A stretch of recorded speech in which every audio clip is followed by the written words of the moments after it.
Hello again. I just want to add a quick tip to creating an assignment and attaching something to it. So when I go up here to create and I choose assignment, anything that I attach down here, I get some options. So say I'm attaching this document and that is part of their assignment.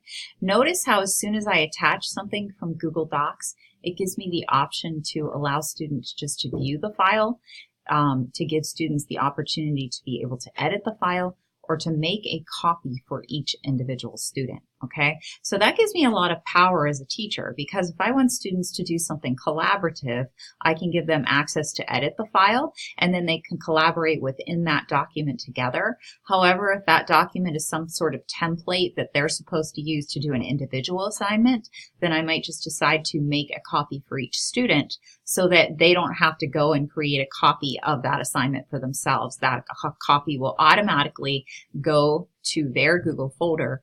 It will show up in Google Classroom for them, and it will even be auto-named with their name on it. Okay, so just an addition that I wanted to point out that may help with assignment attachments.